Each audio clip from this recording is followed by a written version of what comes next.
हाँ बच्चों, K. N.. Maurya classes में आप लोगों का स्वागत है। देखिए, लंबी छुट्टी के बाद पुनः आपका क्लास ऑनलाइन प्रारंभ हुआ है।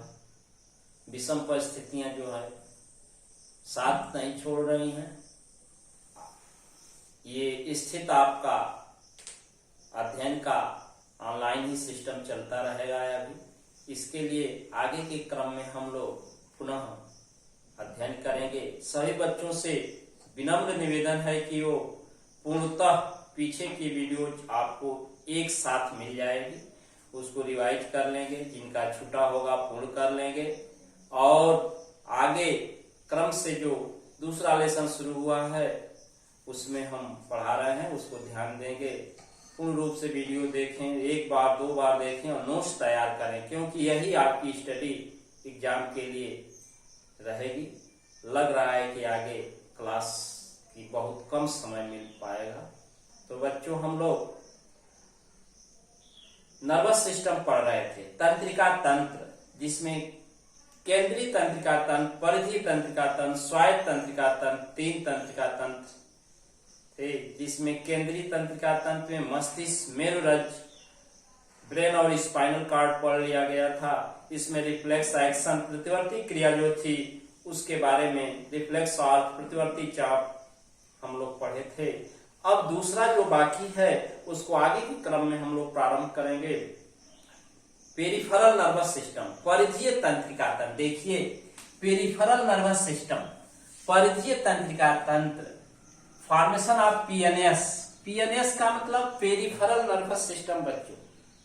तो इसकी उत्पत्ति, इसका निर्माण कैसे होता है?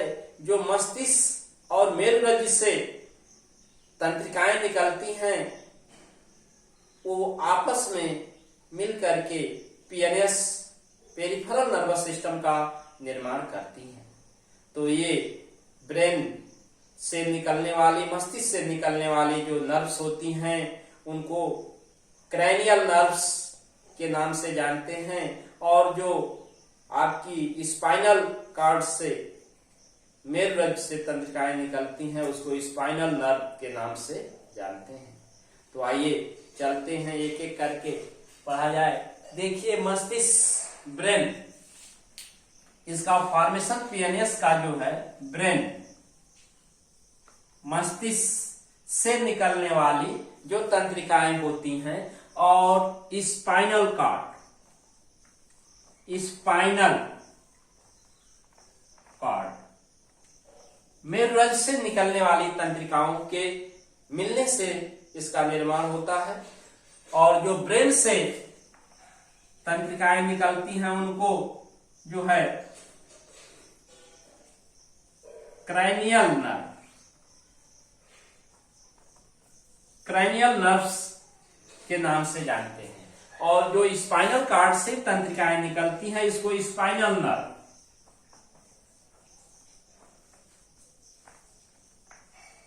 स्पाइनल नर्व्स के नाम से जानते हैं बच्चों।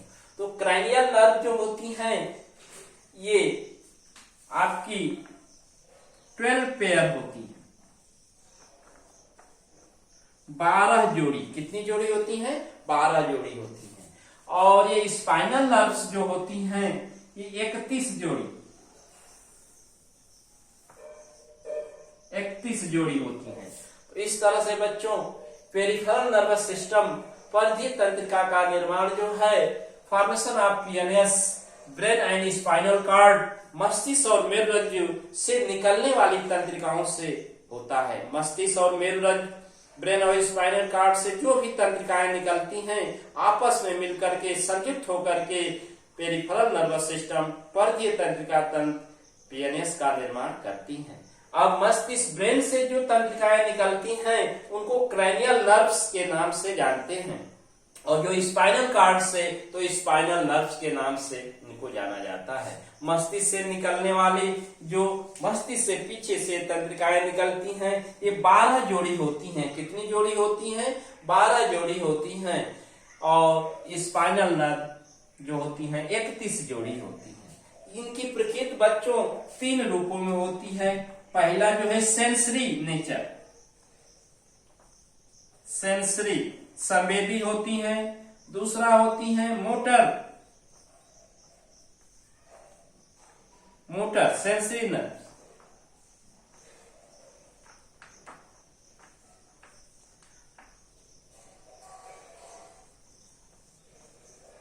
और तीसरा है मिक्स।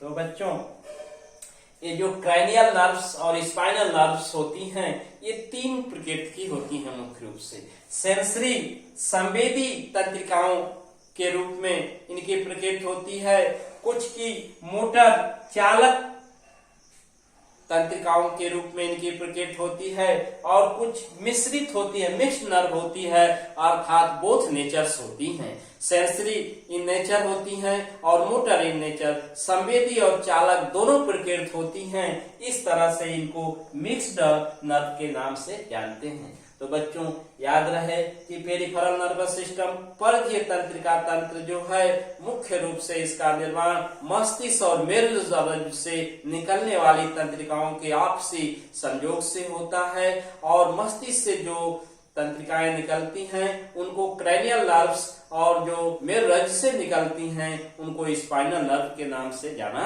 जाता है। मस्तिष्क से निकलने वाली तंत्रिकाएं 12 जोड़ी 12 पेयर्स होती हैं, और स्पाइनल नर्व जो होती हैं, स्पाइनल कार्ड से निकलने वाली जो तंत्रिकाएं होती हैं 31 जोड़ी 31 पेयर्स होती हैं। इनकी सामूहिक रूप से 3 रूपों में इनकी प्रकृति होती है। इनमें से कुछ तंत्रिकाएं जो होती हैं वो सेंसरी नेचर की होती हैं, सेंसरी नर्व संवेदी तंत्रिकाओं का के रूप में कार्य करती हैं। कुछ होती हैं मोटर नर्व्स चालक तंत्रिकाओं के रूप में कार्य करती हैं, जबकि कुछ मिक्स नर्व होती हैं, अर्थात बोथ नेचर होती हैं, सेंसरी एंड मोटर, चालक और संवेदी दोनों रूप से कार्य करती हैं। तो बच्चों, ये रहा परिधि पेरिफेरल नर्वस सिस्टम PNS। अब इसकी के क्रम में आगे हम लोग पढ़ेंगे ऑटोनॉमस नर्वस सिस्टम, स्वायत्त तंत्रिका तंत्र। हाँ बच्चों, दूसरा जो है ये ऑटोनॉमस नर्वस सिस्टम, स्वायत्त तंत्रिका तंत्र। इसको शॉर्ट में कहते हैं ANS, ऑटोनॉमस नर्वस सिस्टम, स्वायत्त तंत्रिका तंत्र। ये different type of involuntary activity control by ANS। ठीक है, विभिन्न प्रकार की जो अनैच्छिक क्रियाएं होती हैं हमारे शरीर में, विभिन्न प्रकार की अनैच्छिक क्रियाएं होती हैं, उनका नियंत्रण जो है कंट्रोल ऑटोनॉमस नर्वस सिस्टम, स्वायत्त तंत्रिका तंत्र द्वारा होता है। अर्थात हम इस रूप में जान सकते हैं कि हमारे शरीर के समस्त अनैच्छिक क्रियाएं जिन पर हमारे मस्तिष्क का कोई नियंत्रण नहीं होता है, उन क्रियाओं के नियंत्रण का कार्य जो है स्वायत्त तंत्रिका तंत्र द्वारा किया जाता है। तो बच्चों, अनैच्छिक क्रियाएं जैसे हार्ट बीट, हृदय की गति, श्वसन। हृदय की गति हम लोग की हार्ट बीट है, इसको हम अपने मस्तिष्क के अनुसार चाहे तेज कम कर सकते हैं, नहीं कर सकते हैं, तो ये अनैच्छिक क्रिया के अंतर्गत आ गए। सांस श्वसन दर को रोक सकते हैं, श्वसन की क्रिया को रोक सकते हैं, अपनी इच्छा अनुसार नहीं रोक सकते हैं। ये नियमित क्रम से होने वाली क्रियाएं हैं। हमारे आहार नाल में जो क्रमाकुंचन गति होती है उसको रोक सकते हैं, नहीं। ये सारी क्रियाएं हैं। यूट्रस में जो संकुचन की क्रिया होती है, contraction of uterus, relaxation of uterus, संकुचन और शिथिलन की क्रिया जो होती है यूट्रस में, उसको भी हम नहीं अपनी मस्तिष्क के अनुसार कंट्रोल कर सकते हैं। इन सब क्रियाओं को क्या कहते हैं? अनैच्छिक क्रियाएं। और इन सभी इनवॉलेंटरी फंक्शंस एक्टिविटी जो होती हैं, अनैच्छिक क्रियाएं जो होती हैं, इनका control ANS autonomous nervous system द्वारा होता है। जैसे हृदय की गति, श्वसन, आहार नाल में क्रमाकुंचन गति, गर्भाशय की पेशियों का संकुचन एवं शिथिलन ETC इत्यादि। अब इसे 2 रूपों में बच्चों देखते हैं, अनुकंपी सिंपैथिक और परानुकंपी पैरासिम्पैथिक। अनुकंपी नर्व्स वो सभी होती हैं जो कि मेरुरज्जु गर्दन के पीछे से निकलकर मेरुरज्जु के दोनों तरफ फैलती हैं। और इस स्पाइनल से होकर नीचे की तरफ पहुंचती हैं। बच्चों, ये अनुकंपी सिंपैथिक कहलाती है। इसमें कई कई गुच्छक होते हैं, गैंग्लियन होते हैं, नर्व के घुंडियां होती हैं जो इसको कंट्रोल करती हैं, अर्थात मेरुज से निकलकर सभी अंगों को जो जाने वाली नर्व्स होती हैं वो सिंपैथिक अनुकंपी तंत्रिका तंत्र के रूप में जानी जाती हैं। अनुकंपी ऑटोनॉमस नर्वस सिस्टम। दूसरा परा अनुकंपी, जितनी अनुकंपी तंत्रिकाएं निकलकर सभी अंगों को पहुंचती हैं, उन सभी अंगों में के आसपास जो होता है स्थित होता है, आसपास स्थित जो तंत्रिकाएं होती हैं उनकी प्रकृति जो होती है पैरासिम्पैथिक, वो परा अनुकंपी कहलाती है। इस तरह से स्वायत्त तंत्रिका तंत्र में मुख्य रूप से दो तरह की तंत्रिकाएं, अनुकंपी और परा अनुकंपी, जो एक दूसरे के अपोजिट कार्य करती है, एक दूसरे के विपरीत होती है। बोथ नर्व, दोनों जो होती हैं, both nerve opposite to each other in function, कार्य की दृष्टि से दोनों की क्रियाविधि एक दूसरे के विपरीत होती है। जैसे एक मेरुरज्ज की सूचनाओं को अंगों तक, कार्यकर अंगों तक पहुंचाने का कार्य कर रही है, तो दूसरे उस कार्यकर अंग से जो सेंसरी संवेदनाएं उत्पन्न होती हैं उसको मेरुरज्ज को देने का कार्य करती है।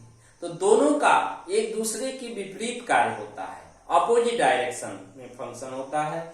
और बोथ नर्व ओनली मोटर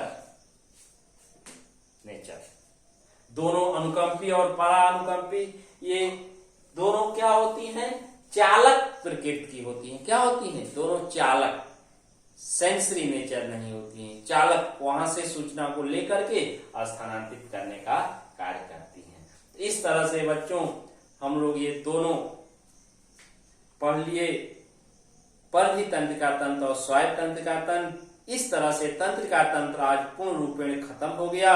केंद्रीय तंत्रिका तंत्र, परिधि तंत्रिका तंत्र और स्वायत्त तंत्रिका तंत्र। इसमें बड़ा topic CNS, central nervous system. केंद्रीय तंत्रिका तंत्र था जिसमें मस्तिष्क और मेरुरज्ज पढ़ा गया, उसी में रिफ्लेक्स एक्शन, अनैच्छिक क्रिया पढ़ा गया। अब इस तरह से जंतुओं में कंट्रोल एंड कोऑर्डिनेशन खत्म हो गया। अब अगला टॉपिक पौधों में कंट्रोल एंड कोऑर्डिनेशन हम लोग पढ़ेंगे, कोऑर्डिनेशन इन प्लांट, पौधों में समन्वय। तो बच्चों ये नया टॉपिक है, 2 मिनट इसकी जानकारी। जैसे प्लांट हार्मोन, हार्मोन के द्वारा हम पौधों में नियंत्रण किस तरह से पढ़ेंगे, तो ग्रोथ रेगुलेटर के रूप में 2 रूपों में होते हैं, एक वृद्धिवर्धक और एक वृद्धि निरोधक। ग्रोथ रेगुलेटर और ग्रोथ इनहिबिटर।